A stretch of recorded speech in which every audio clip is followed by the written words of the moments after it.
오늘 말씀 19장에 기록된 말씀을 보면은 이혼에 관한 그런 말씀이 핵심이고 주제인 것 같은데 사실 그렇지 않습니다. 왜냐하면 우리의 삶 가운데는 1년 365일 결혼, 이혼만 있는 것이 아니라 때로는 여러 가지 삶의 많은 문제들이 있기 때문입니다.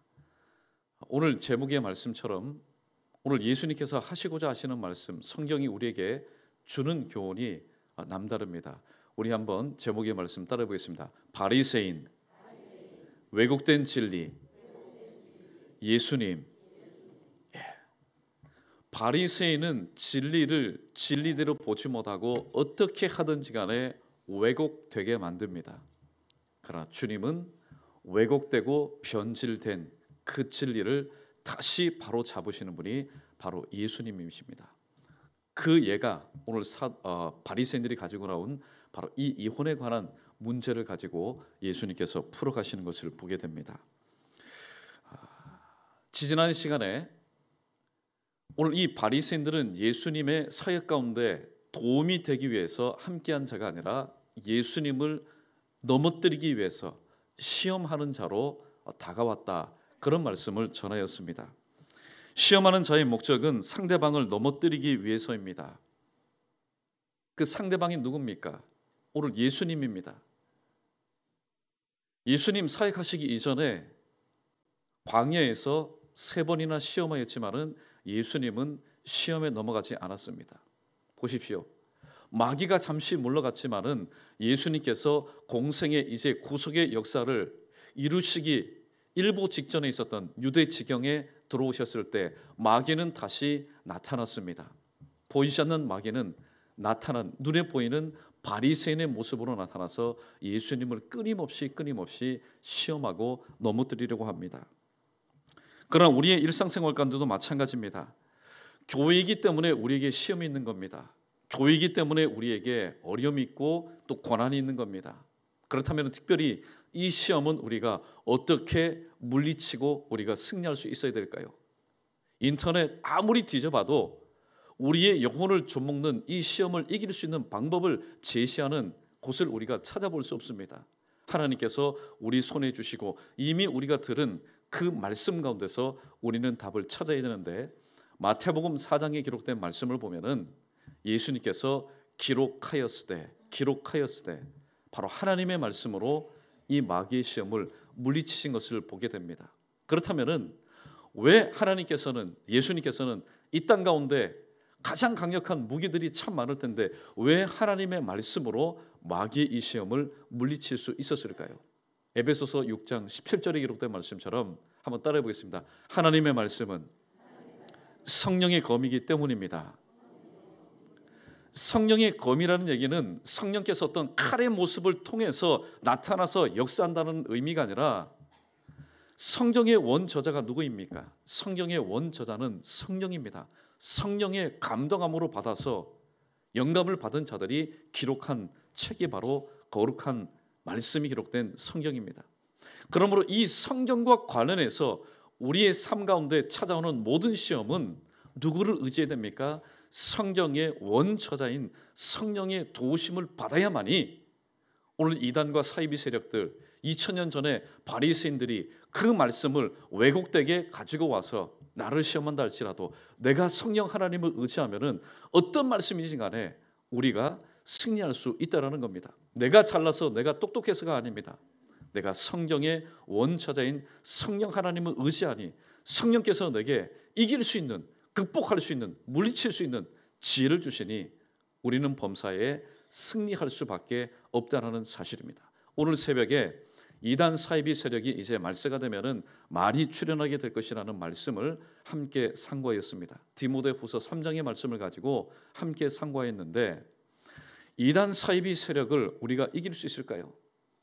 사실 우리 순수한 마음에는 그래, 저 불쌍한 영혼 이 땅에서 하나님 믿지 왜 잘못 믿어서 사람들을 유혹하고 꿰느냐, 내가 저 영혼을 복음을 통해서 내가 다시 한번 회복시키고 다시 한번 전도하리라.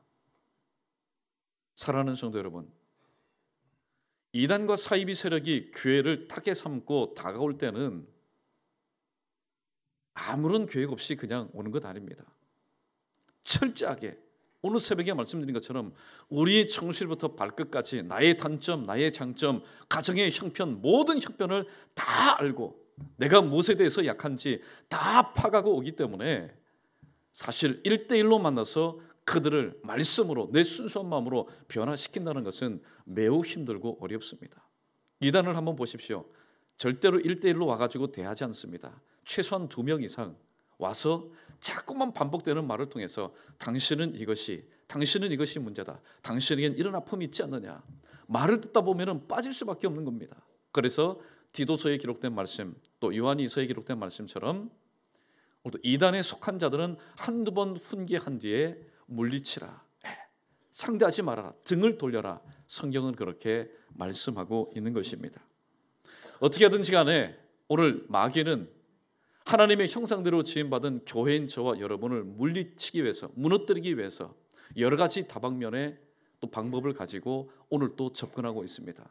그러나 이 모든 것을 물리칠 수 있는 유일한 방법을 주님께서 마태복음 4장에서 2000년 전에 제시해 주셨사오니 우리 모두도 하나님의 말씀인 성령의 검, 성령 하나님의 때를 따라 도우시는 은혜를 덧입고 세우신 몸된 교회 2017년도 향방 없이 오는 이 모든 여러 가지 유혹으로부터 또 승리하며 이 모든 것들로부터 내 자신의 믿음을 순수하게 지켜나갈 수 있는 저 여러분 우리 모두 되기를 주님의 이름으로 축원합니다.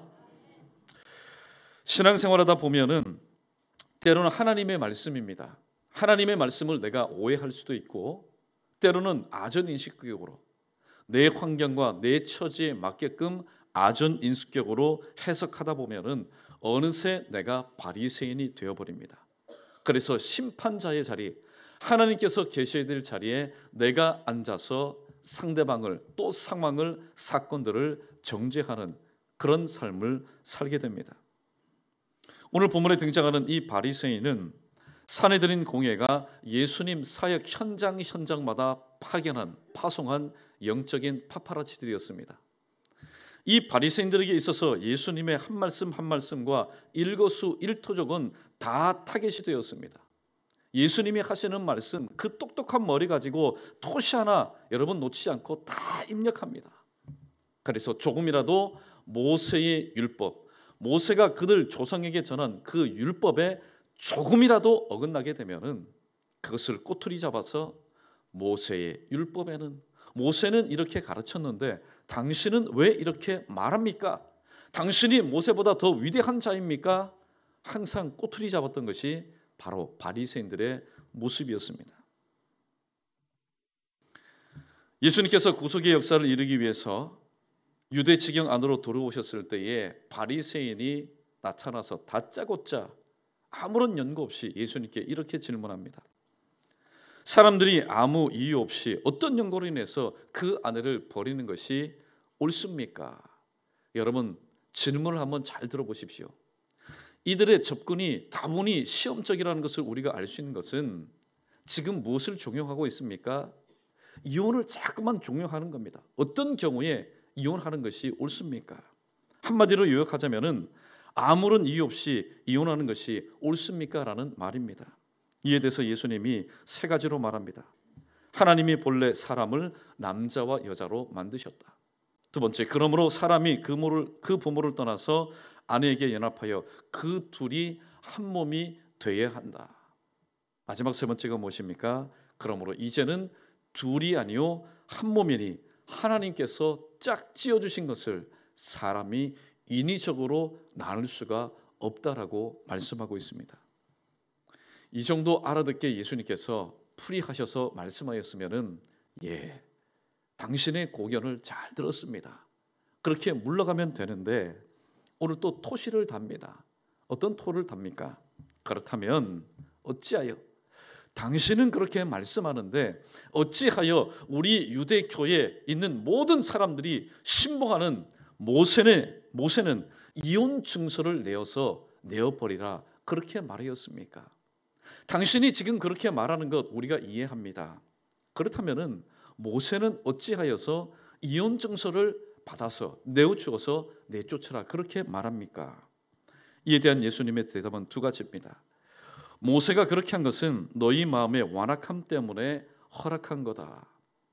모세가 그렇게 말한 것은 너희 마음의 완악함 때문에 허락한 것이다.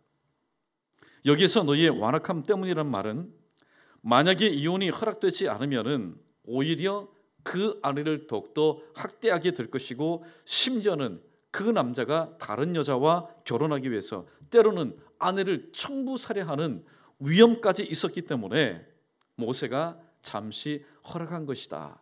그렇게 주님은 말하고 있습니다. 그러면서 오늘 예수님은 두 번째로 이렇게 말합니다. 우리 크게 한번 따라해보겠습니다. 본래는 그렇지 않다. 모세가 아무리 그렇게 얘기해도 본래는 그렇지 않다. 이 말씀을 지금 누가 하십니까? 모세의 말, 사내들인 공의 지도자의 말이 아니라 이 결혼 제도를 만드시고 가정을 만드신 창조주 하나님의 말씀입니다. 사람들은 그렇게 말한다. 너희가 신봉하는 모세도 그렇게 말하지만은 본래는 그렇지 않다. 지지난 수요일 말씀드린 것처럼 당시 바리새인 파들 중에는 대표적으로 두 가지 파가 있었습니다. 하나는 샴마이 파인데, 이 샴마이 파는 율법 준수에 굉장히 엄격한 파였습니다. 이들은 수치되는 일을 간음에만 국한시켜서 간음 외에 어떤 음행을 하는 일 외에는 이혼할 수 없다는 주장이었습니다. 그러나 여러분 보십시오. 똑같은 모세의 율법을 가지고 있지만은 좀 진보주의적이고 자유적인 그런 한 파가 있었는데, 그 파의 이름은 바로 힐렐 파였습니다. 이들은 율법 준수에 대해서 비교적 자유롭게 지키는 파였는데, 이들은 광범위하게 해석해서 남편이 단지 감정상이든지 아니면 집안일이든지 간에 아내를 싫어하는 경우에도 이혼 사유가 충분히 될 수 있다라고 가르쳤습니다. 오늘날 여러분 중동을 한번 보십시오. 중동 세계 같은 경우에는 아내가 특별한 이유 없이도 그저 남편이 싫어하면은 그 여인은 이혼을 당할 수밖에 없는, 어떻게 보면은 굉장히 불평등한 세상을 살아가고 있는 것을 보게 됩니다. 자, 이를 볼 때 예수님 말씀을 보십시오. 간음, 즉 결혼한 사람이 배우자가 아닌 사람과 이성관계를 맺는 이 일 외에 어떠한 경우에도 이혼할 수 없다. 즉 간음은 이혼의 절대 사유라는 말로 우리가 오해할 수 있습니다. 아, 그런가? 간음을 하는 이외에 남편이 아내를 버리고 다른 사람들에게 장가가는 것, 즉 간음하는 것 외에, 즉 간음하는 것으로 인해서 이혼할 수 있다. 우리는 그렇게 예수님의 말씀을 오해할 수 있습니다. 그러나 대부분의 신학자들은 이에 동의를 하지 않습니다. 왜냐하면 성경이 기록된 순서가 다 있습니다. 오늘 우리는 마태복음 하니까 가장 먼저 나온 것을 통해 마태복음이 가장 먼저 기록된 것으로 알고 있는데, 사실 그렇지 않습니다. 이 신약 성경 가운데 가장 먼저 기록된 성경은 마태복음이 아니라 바로 뒤에 있는 마가복음입니다. 그 마가복음 10장 11절과 동일한 기사가 기록된 누가복음 16장 18절에 보면은 오늘 우리가 읽었던 예수님의 말씀이 거기에는 기록이 되어 있지 않다라는 사실입니다. 우리 다시 한번 읽어보겠습니다. 우리 9절 말씀 우리 다시 한번 읽어보겠습니다. 시작. 내가 너희에게 말하노니 누구든지 음행한 이유 외에 아내를 버리고 다른 데 장가 드는 자는 간음함이니라. 아멘. 근데 이 말씀이 마태복음에는 기록되어 있는데 성경이 가장 먼저 기록된 마가복음에는 기록되어 있지 않다라는 겁니다. 무엇을 말합니까? 음행한 이유 외에 아내를 버리고 다른 데 장가 드는 자는 간음함이니라는 이 예수님의 말씀도 단지 허락일 뿐이지 이혼의 절대 사유로 보아서는 안 된다는 겁니다.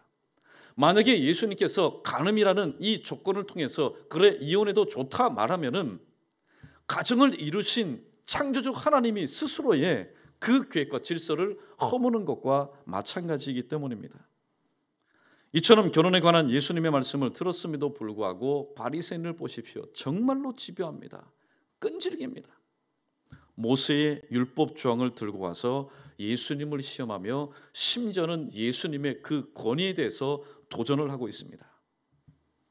자, 그래서 오늘 제목의 말씀처럼 바리새인은 진리를 왜곡하지만은 예수님은 왜곡된 진리를 다시 회복한다라는 이런 중심을 가지고 말씀을 세 가지를 함께 상고해 보겠습니다. 우리 크게 한번 따라해 보겠습니다. 바리새인은 모세를 예수님보다도 더 우위에 두는 실수를 범하고 있습니다. 혹시 이 실수가 저와 여러분의 실수이지도 않습니까? 바리새인은 예수님보다도 모세, 예수님이 지금 하시는 그 말씀보다도 그들이 조상 대대로 붙들고 있는 모세의 말, 하나님의 말씀이 아닙니다. 모세의 말입니다. 사람의 말을 하나님의 말씀보다도 더 우위에 두고 그렇게 살아가는 실수를 범하고 있습니다. 오늘날 대부분 사람들 예수님은 누굽니까? 물어볼 때에 우리는 예수님이라고 하지만은 믿지 않는 사람들은 예수? 4대 성인 중에 한 명 아닙니까? 이 땅에 태어난 인간들 중에 참 위대한 인물 아닙니까? 예수님을 하나님으로 보지 않고 사람으로 보는 그런 경우가 너무나 많은 것을 보게 됩니다. 이는 창조주 하나님을 끌어내는 소치입니다. 왜 이런 현상들이 일어날까요? 예수님을 예배의 대상으로 믿는 것이 아니라 평가의 대상으로 알고 있기 때문입니다. 예수님을 한낱 기존 질서의 모든 것을 뒤흔드는 이단의 지도자 정도로 여겼던 이 바리새인들, 그들 눈에는 예수님은 눈의 가시였습니다. 그들 하는 모든 말이 그들의 양심을 찔렀습니다. 양심에 찔림이 됐다면은, 그리고 그들이 하나님을 믿었다라면은 오늘 예수님 말씀 가운데 가장 먼저 순복하고, 우리가 하나님 말씀대로 살지 못하였으니 이스라엘 백성 유대인들을 향해서 이분이야말로 살아계신 하나님이다, 그리고 예배하는 데 앞장서야 됩니다. 그러나 그렇게 하지 못하였습니다. 한낱 사람으로 여기기 때문에 그들이 신봉하였던 모세의 말을 가지고 지금 예수님의 말씀을 대적하고 있다라는 사실입니다. 사도행전에 보면은 이런 유의 사건이 한 가지가 기록되어 있습니다. 하루는 이 베드로가 기도하는 중에 환상 가운데 하늘에서 뇌 보자기에 메어 달린 한 큰 보자기가 내려옵니다. 그런데 그 보자기에 보니까 오만 가지 동물들이 바글바글 대고 있습니다. 베드로는 깜짝 놀랍니다. 왜냐하면 레위기 11장에 기록된 동물들이 전부 다 그 안에 바글바글 거렸기 때문입니다. 레위기 11장은 무슨 말입니까? 유대인들이 먹어서는 안 될 부정한 동물들이 전부 다 열거가 되어 있습니다. 이윽고 들려오는 음성이 무엇입니까? 베드로야, 이것을 잡아 먹어라. 베드로가 아무리 환상 중이지만은 베드로는 유대인이었습니다. 그는 어부 출신이었고 배우지 못하였지만은 그래도 유대인으로서 율법에 준수하는 가운데 양심에 꺼리낌이 없는 삶을 살았습니다. 내가 지금까지 이것을 통하여서 내가 먹어본 적이 없습니다. 내가 먹을 수가 없습니다. 오늘 그 다음에 어떤 목소리가 들립니까? 왜 하나님께서 깨끗하다 하신 것을 네가 속되다고 얘기하느냐? 지금 베드로는 환상 중에 들리는 하나님의 음성보다도 그가 어렸을 때부터 교육받았던 모세의 율법을 하나님의 음성보다도 더 위에 두고 있었기 때문에 첫 번째 하나님의 음성이 들렸을 때 저는 잡아먹을 수 없습니다. 그렇게 이야기했던 것입니다. 자, 우리 사도행전 10장 우리 9절로 16절에 기록된 말씀, 우리 자막 떴으면은 우리 한 절 한 절씩 우리 읽어보도록 하겠습니다. 누가복음 10장 9절로 16절입니다. 예, 자 떴습니까? 떴으면 우리 함께 있습니다. 시작. 길을 가다가 그 성에 가까이 갔을 그때에 베드로가 기도하려고 지붕에 올라가니 그 시각은 제6시더라. 10절입니다. 그가 시장하여 먹고자 하매 사람들이 준비할 때에 황홀한 중에 11절 하늘이 열리며 한 그릇이 내려오는 것을 보니 큰 보자기 같고 내 귀를 메어 땅에 들이웠더라. 12절 그 안에는 땅에 있는 각종 네 발 가진 짐승과 기는 것과 공중에 나는 것들이 있더라. 13절 또 소리가 있을 때 베드로야 일어나 잡아먹어라 하거늘. 14절 베드로가 이르되 주여 그럴 수 없나이다. 속되고 깨끗하지 아니한 것을 내가 결코 먹지 아니하였나이다 한데. 15절 또 두 번째 소리가 있을 때 하나님께서 깨끗하게 하신 것을 내가 속되다 하지 말라 하더라. 16절. 이런 일이 3번 있은 후에 그 그릇이 곧 하늘로 올려져 가니라. 아멘. 오늘 베드로의 답변을 한번 보십시오. 굉장히 완강합니다. 내가 속되고 깨끗하지 않은 것을 결코 내가 먹을 수가 없습니다. 결코 내가 먹을 수가 없습니다. 그때 하나님께서 다시 그런 말을 할 수 없는 쐐기 박는 말씀을 하시는데 그 말씀이 무엇입니까? 베드로야, 네가 지금 율법 안에서 살아가고 있지만은 내가 지금 말하지 않느냐? 나는 너의 모든 것을, 이 땅의 모든 것을 창조한 하나님이다. 하나님이 깨끗하게 하신 것을 사람인 네가 왜 속되다고 말하느냐? 자, 오늘 하나님께서 이 베드로의 환상 가운데 유대인으로서는 꿈도 꾸지 말아야 될 이런 꿈을 통해서, 환상을 통해서 하시고자 하시는 말씀이 무엇이었을까요? 그것은 바로 베드로를 통해서 율법에 얽매여 있고 율법으로부터 자유하지 못하고 있는 이 베드로를 하나님께서는 통하여서 이방인인 고넬료라고 하는 사람을 복음으로 예수 그리스도의 죽음과 부활과 승천하신 그 메시지를 통해서 하나님의 구원의 계획을 이루실, 바로 그 계획을 오늘 말씀하시기 위해서 이런 환상을 베드로의 기도 가운데 보여주셨던 것입니다. 바리새인은 지금 모세의 말을 가지고 결혼에 대해 하나님이 본래 정하시고 말씀하신 그 뜻을 왜곡시키고 있습니다. 사랑하는 성도 여러분, 교회에서 일어나는 문제들을 보면은 외부에서 들어와서 시끄럽게 하는 것보다는 교회 안에서 상호 간에 이해하지 못하고 때로는 오해하는 가운데 일어나는 일들이 허다하게 많습니다. 지금 하나님께서 정해놓으신 이 결혼에 대한 이 말씀을 누가 지금 허물고 있습니까? 하나님을 가장 가까이서 섬기고 하나님의 말씀을 1년 365일 쫓아가고 있는 바리새인들이 왜곡하고 있습니다.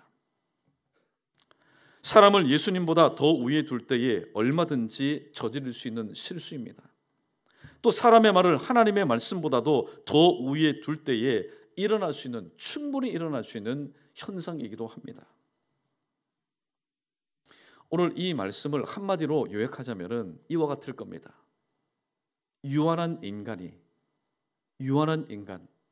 안개와도 같이 있다가도 금방 사라질 인간이 영원하신 하나님의 그 계획에 지금 혼수를 두고 있는 장면을 우리는 보고 있습니다. 본래는 그렇지 않다. 하나님께서 만드신 본래의 계획은 그렇지 않다. 주님이 분명히 마침표를 찍었는데 그 마침표 찍은 것에 대해서 이 잘난 바리새인들이 모세의 율법을 가지고 모세의 율법을 교과서 삼아서 예수 랍비여, 지금 당신이 하는 것은 모세의 율법에 보니까 이런 면에 있어서는 잘못되지 않았느냐? 유한한 인간이 영원하신 하나님의 그 구원의 계획에 대해서 훈수를 두고 있는 그런 장면을 우리는 보게 됩니다. 자, 그렇다면은 왜 진리의 말씀이 그것도 교회 공동체 밖이 아니라 교회 공동체 안에서도 변질될까요? 두 번째입니다. 우리 크게 한번 따라 보겠습니다. 말씀 전하는 자에게 문제가 있을 때에 진리는 왜곡됩니다. 여러분 보십시오. 꼭 이단에 의해서, 사이비에 의해서 진리가 왜곡되는 것, 그거는 당연한 일입니다. 그러나 하나님 세우신 몸된 교회 공동체 안에서 진리가 왜곡되는 경우는 말씀 전하는 자에게 어떠한 문제가 있기 때문에, 강단에서 문제가 있기 때문에 하나님의 말씀은 진리인데 그 말씀이 진리인 것처럼 진리대로 증거되는 것이 아니라 진리 아닌 것처럼 증거되는 경우가 참으로 많습니다. 진리는 왜 진리입니까? 진리는 진리이기 때문에 진리입니다. 진리는 언제나 늘 항상 어디서나 진리입니다. 누구에게도 진리이고 어느 시간에도 진리고 어느 공간 시간에 동일하게 적용되기 때문에 그것이 바로 진리입니다. 진리의 특징 중에 하나는 무엇입니까? 진리는 변하지 않는다는 겁니다. 진리는 변하지 않습니다. 그런데 그 진리가 왜 왜곡이 됩니까? 그것이 사람 손에 쥐어지니까 그 진리가, 변하지 않을 진리가 변질되는 것입니다. 사람은 항상 변합니다. 사람은 영원할 것 같지요. 그러나 사람은 변할 수밖에 없습니다. 왜냐하면 연약한 질그릇, 환경의 구애를 받을 수밖에 없고 하나님 말씀 가운데 온전히 사로잡혀서 살아야 되지만은 그렇지 못한 연약한 그릇과 같기 때문입니다. 사람의 잘못된 편견과 판단으로 진리가 왜곡될 뿐입니다. 이런 질문을 해봅니다. 진리가 왜곡된 그 순간에도 진리는 진리입니다. 우리가 볼 때는 진리가 왜 이렇게 왜곡되어 있지? 그렇게 생각하는 시간에도 진리는 진리입니다. 만약에 대다수의 사람들이 진리를 가지고 진리가 아니라고 결정했을 때 그 진리가 아닌다면 사실 이 땅에서 우리가 무엇을 붙잡고 살아가겠습니까? 하나님의 말씀, 이 하나님의 말씀은 인간의 어떤 다수결에 의해서 결정되어지는 것이 아닙니다. 사람들이 혹은 교회가 또 권위 있는 어떤 회의에서 이것은 하나님의 말씀입니다. 이 시간부로 이 말씀을 우리가 하나님의 말씀으로 믿고 신앙생활합시다. 그렇게 결정해서 하나님의 말씀이 된 것이 아니라는 겁니다. 말씀은 태초에부터 계셨습니다. 아니요, 태초 이전부터 계셨습니다. 바로 말씀은 살아계신 예수님이시기 때문입니다. 진리를 하나님의 마음, 하나님의 눈이 아니라 사람의 마음과 사람의 눈으로 바라보면은 진리는 언제든지 내 입장에서 해석될 수밖에 없습니다. 내 입장에서 아전인수격으로 해석되기 때문에 왜곡될 수밖에 없는 것입니다. 왜곡된 진리는 그대로 삶에 왜곡 적용되어서 결국에는 왜곡된 삶까지 이어지게 되는 것입니다. 이 예를 든다고 해서 금방 큰일 일어나지 않겠지요. 저 북한이 여러분 가장 쉬운 일 아닙니까? 지금까지 수십 년 동안 이 북한에는 남한보다도 먼저 하나님의 말씀이 선포되었습니다. 북한 교회 그 화보를 보니까 제가 깜짝 놀랐습니다. 깜짝 놀랐어요. 수백 명 들어갈 수 있는, 자리만 좁히면은 한 1000여 명도 들어갈 수 있는 그런 예배당이요, 북한 전역에 얼마나 많았는지 모릅니다. 그런데 지금은 공식적으로 단 2 교회당만 지금 존재하고 있습니다. 북한은 하나님의 말씀을 왜곡하였습니다. 왜곡하다 뿐만이 아니라 하나님 말씀을 증거할 수 있는 예배 장소 자체를 없애버렸습니다. 그러나 참으로 감사한 것은 오늘 또 알지 못하는 저 지하 가운데 마라나다 주 예수여 오시옵소서, 이 땅을 회복시켜 주시고 우리를 구원해 주십시오라고 말하는, 마치 2000년 전 초대교회 성도들 같은 그런 신앙을 가진 지하교회들이 있다는 사실에 대해서 얼마나 감사한지 모릅니다. 그러나 대부분의 사람들은 믿지 않습니다. 미국 또 우리를 향해서 남조선, 여러분 아주 이 땅에서는 없어져야 될 그런 단체로 알고 있습니다. 왜냐하면 진리를 진리대로 가르치지 않고 진리를 왜곡해서 가르치니까 그 진리가 그들의 삶 가운데 왜곡되어 적용되었습니다. 그러니까 그들은 하는 말이나 모든 생각 자체가 바로 왜곡된 삶을 살고 있다는 것입니다. 그렇기 때문에 우리가 통일을 위해서 기도하는 것도 정말로 여러분 중요한 일입니다. 대한민국 국민이 통일을 위해서 기도하지 않는다면 대한민국 자격이 없지요. 국민의 자격이 없습니다. 그러나 여러분, 통일되는 것도 단순히 해서는 안 됩니다. 통일 이후에 지금까지 수십 년 동안 마음적으로, 정신적으로, 이데올로적으로 달라져 있는 우리들이 하나 될 수 있는 것은 무엇으로 하나 될 수 있겠습니까? 돈을 갖다 준다고 해서 여러분 해결되겠습니까? 그들에게 자유를 준다고 해서 해결되겠습니까? 돈을 가지고 자유를 가지고 있으면 무엇합니까? 사실 하나님의 말씀이 중심되지 않은 가운데서 돈과 자유는 사람으로 하여금 방종하며 오히려 방탕하게 만들어버립니다. 그래서 기도할 때 하나님, 복음으로 하나 되게 해달라고, 복음으로 통일되게 해달라고 우리가 기도하는 여유가 바로 여기에 있습니다. 왜냐하면 진리를 왜곡되이 그렇게 살아가는 그들의 마음을 누가 다시 한번 회복시킬 수 있습니까? 대통령이 여러분 통일되었을 때 한 지도자가 그것을 감당할 수 있겠습니까? 아닙니다. 히브리서 4장 12절에 기록된 말씀처럼 하나님의 말씀은 살았고 운동력이 있어 좌우에 나선 어떤 것보다도 예리하여 그 사람의 혼과 영과 및 관절과 골수를 찔러 쪼이기까지 하며 마음과 생각과 뜻을 감찰하는 하나님의 말씀의 역사가 있어야만이 수십 년 동안 깊은 골 가운데 빠졌던 바로 이 민족을 하나로 묶어주는 바로 원동력이 된다는 사실. 그렇기 때문에 우리는 복음 통일을 위해서도 우리는 다시 한번 열심을 다해서 기도할 수 있어야 됩니다. 사랑하는 성도 여러분, 마찬가지로 말씀을 전하는 자에게 문제가 있을 때에 진리는 왜곡됩니다. 그러므로 말씀 전하는 자는 에스겔서 3장 11절에 기록된 말씀처럼 주 여호와의 말씀이 이러하다라고 액면 그대로 중심을 잡고 가감없이 증거할 수 있도록 여러분 그렇게 말씀을 전하는 저와 또 한국교회 세우신 지도자들을 위해서 여러분은 그렇게 기도할 수 있어야 됩니다. 왜냐하면 그렇게 기도하지 못하고 또 기도하지 않은 연고로 인해서 자구적으로 자의적으로 해석해서 한국의 강단이 흐려질 때에 성도의 삶도 흐려지게 될 것이고 또 성도의 삶이 흐려질 때에 교회는 더 이상 이 땅 가운데서 어떤 영향도 끼칠 수가 없기 때문입니다. 여러분 기도하실 때 저를 위해서 또 세우신 강단에서 하나님의 말씀을 전하는 주의 종들을 위해서 기도하실 때 하나님 중심 잡고 하나님의 그 뜻을 있는 그대로 가감 없이 증거할 수 있는 귀한 주의 종들이 될 수 있도록 하나님 붙들어 달라고 그렇게 여러분 기도로 다시 한번 동력해 주시는 여러분 되시기를 주님의 이름으로 간절히 축원합니다. 마지막 세 번째입니다. 오늘 또 말씀 듣는 자에게 해당되는 말씀입니다. 우리 크게 한번 따라해 봅시다. 말씀을 듣는 자에게 문제가 있을 때도 진리는 왜곡됩니다. 하나님의 말씀을 전할 때, 하나님의 말씀을 들을 때, 전하는 자에게 문제가 있을 때도 진리는 왜곡되지만은 듣는 자에게 문제가 있을 때도 하나님의 그 말씀은 왜곡될 수밖에 없습니다. 베드로의 경우가 마찬가지입니다. 베드로 보십시오. 분명히 하나님께서 말씀하셨다면은 이전에 그가 모세의 율법 아래에서 철저히 교육받았다 할지라도 하나님의 말씀이라면은 지금까지 배웠던 모든 것을 내려놓고 들으면은 아무런 문제가 되지 않습니다. 그러나 하나님의 말씀보다도 모세의 율법을 독도 우위에 두고 모세의 말, 사람의 말을 하나님의 말씀보다도 더 챙길 때에 그의 삶 가운데는 순종할 수 없는 불순종의 마음이 설 수밖에 없는 것입니다. 구약의 요나의 경우도 마찬가지입니다. 요나가 하나님의 말씀을 들었습니다. 하나님의 말씀이 잘못되었습니까? 아닙니다.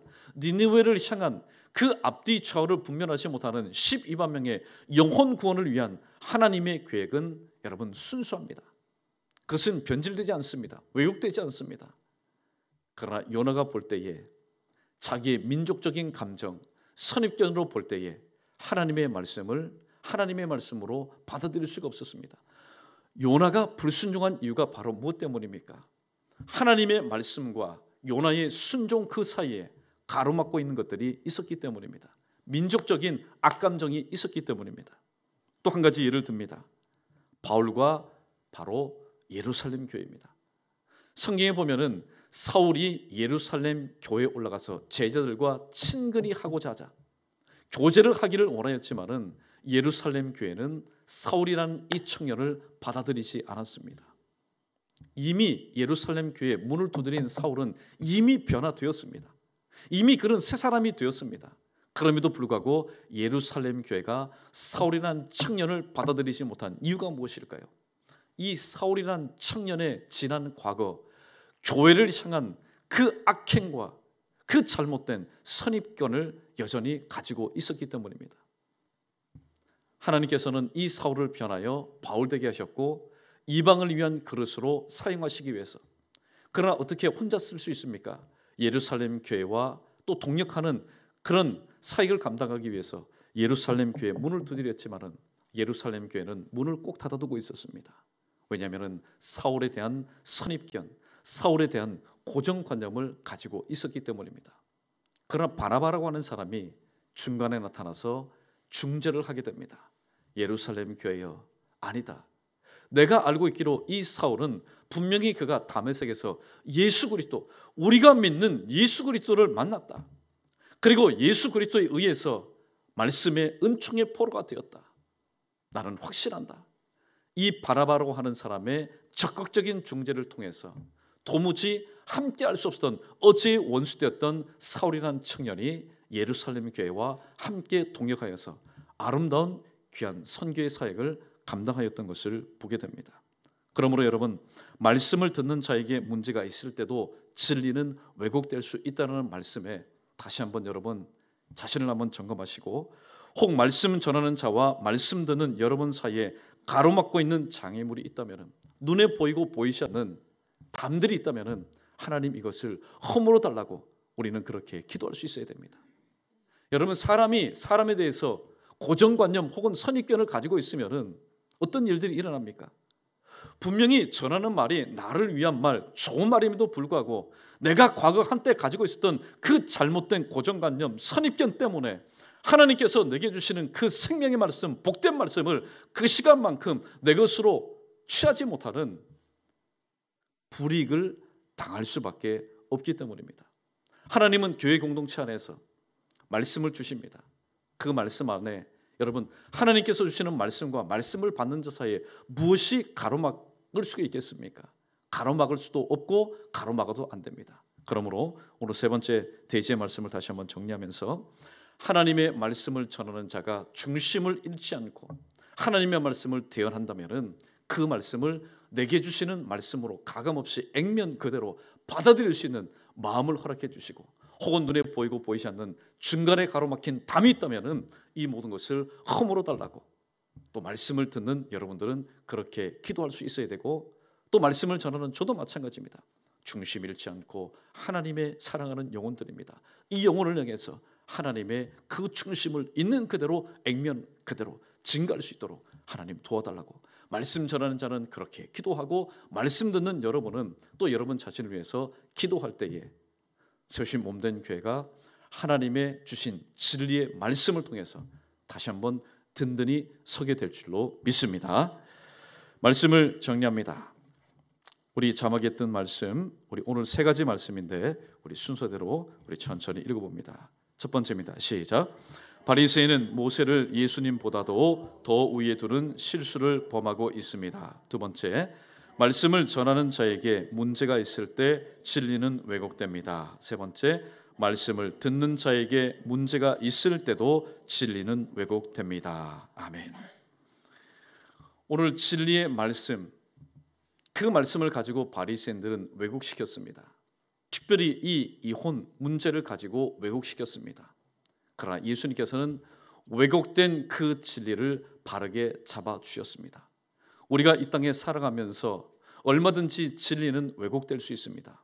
왜냐하면 그 말씀을 하나님의 말씀으로 액면 그대로 받아들이지 못할 때 얼마든지 바리새인처럼 진리를 왜곡할 수 있는 실수를 우리는 범할 수 있습니다.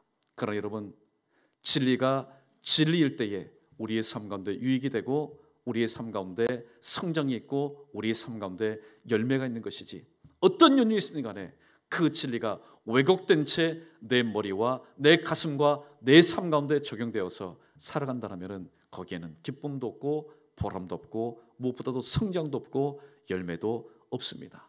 아무쪼록 오늘 주님께서 주신 말씀처럼 혹시 우리 가운데 왜곡된 진리가 우리의 삶 가운데 진리인 것처럼 또 자리 잡고 있다면 성령의 원자이신 성령 하나님, 예수님처럼 잘못된 진리를 다시 한번 되잡을 수 있는 그런 마음을 내게 허락해 주셔서 세우신 몸된 교회 영적인 질서가 다시 한번 회복되어서 하나님의 말씀과 기도를 통해서 더욱더 든든히 살아갈 수 있는 우리 모두가 될 수 있도록 주님 붙잡아 달라고 그렇게 기도하시면서 범사에 승리할 수 있는 저 여러분 우리 모두 되기를 주님의 이름으로 간절히 축원합니다.